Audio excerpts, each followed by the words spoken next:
Hi friends, ఈరోజు చేపల కూర ఎలా చేయాలో మీకు ఈ వీడియోలో చూపిస్తాను, చూసేయండి. ఫస్ట్ చేపలని నీట్గా క్లీన్ చేసుకోండి. క్లీన్ చేసుకున్న చేపలకి కొంచెం ఉప్పు, కొంచెం కారం, పసుపు, అల్లం వెల్లుల్లి పేస్ట్ వేసి మిక్స్ చేసుకోవాలి. బాగా ఆ ముక్కలకి బాగా పట్టేలా చేసుకొని ఒక 25 మినిట్స్ అలాగా పక్కన పెట్టుకోవాలి.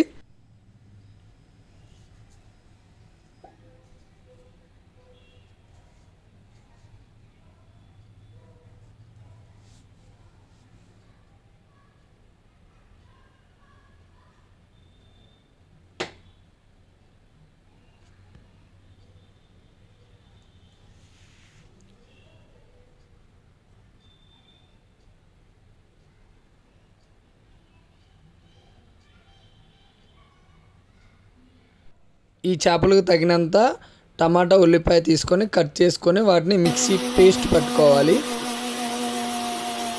ఇప్పుడు ఒక బౌల్ తీసుకొని స్టవ్ వెలిగించుకోవాలి. కొంచెం దానికి తగినంత ఆయిల్ పోసుకొని వేడయ్యేంత వరకు 2 నిమిషాలు వెయిట్ చేయాలి. వేడిగా సెగ తగిలిన తర్వాత మనం పట్టి పెట్టుకున్న పేస్ట్ని ఆయిల్లో వేయాలి. ఆయిల్లో వేసుకొని మరీ ఎక్కువగా దాని పచ్చి వాసన పోయేంత వరకు లైట్గా దాన్ని మనం మగ్గించుకోవాలి.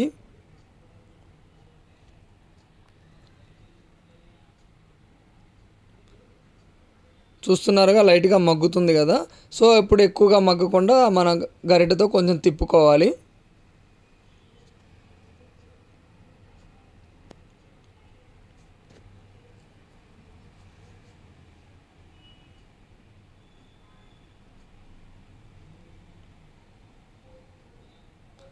తిప్పుకొని దానికి తగినంత ఉప్పు, కారం, పసుపు లైట్గా వేసుకోవాలి. ఆల్రెడీ మనం చేపలకి ఉప్పు, పసుపు, కారం వేసుకున్నాం కాబట్టి ఇప్పుడు దీంట్లో కొంచెం క్వాంటిటీలోనే ఉప్పు, కారం, పసుపు వేసుకోవాలి. మరీ ఎక్కువగా వేసుకుంటే కర్రీ కొంచెం డిఫరెంట్ టేస్ట్ ఉంటుంది, చూసుకోండి.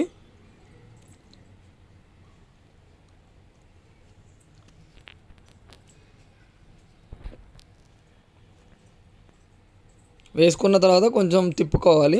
అది కొంచెం పచ్చి వాసన పోయేంత వరకు మనం తిప్పుకొని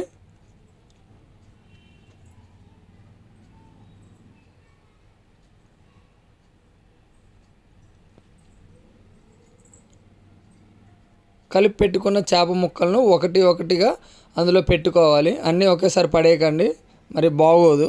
ఒకటి ఒకటి పెట్టండి. ఇలా పెట్టుకున్న తర్వాత చేపలన్నిటిని పెట్టుకొని ఒక 2 నిమిషాల వరకు దానిపై మూత పెట్టండి. ఎక్కువగా అలా అని చెప్పి 2 నిమిషాల కన్నా ఎక్కువగా పెడితే చేపలు మాడిపోతాయి. సో 2 నిమిషాల లోపే ఉంచండి. 2 నిమిషాల వరకు పెట్టుకొని చేపలని కొంచెం లైట్గా గ్రేవీ వచ్చేంత వరకు పెట్టండి.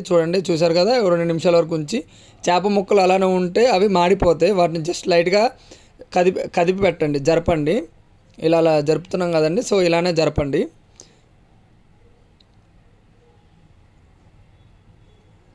మనం ముందుగానే చేపలు అంటే మనకు గుర్తొచ్చేదని చింతపండు పులుసు. సో చింతపండు పులుసు ఆల్రెడీ నానబెట్టాం చింతపండుని.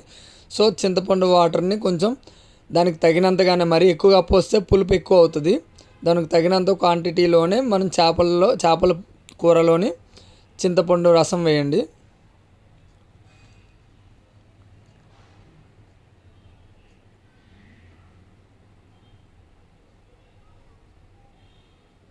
లైట్గా వాటర్ కూడా తగినంత క్వాంటిటీలో వాటర్ పోసుకొని చేపల్ని గరిటెతో తిప్పకండి, చేపలు అవి విరిగిపోతాయి. సో లైట్గా షేక్ చేయండి, చేప ముక్కలు కదిలేటట్టుగా షేక్ చేసి పెట్టండి. పెట్టుకొని ఒక 10 నిమిషాలు 20 నిమిషాల వరకు ఉడికేంత వరకు చూడండి.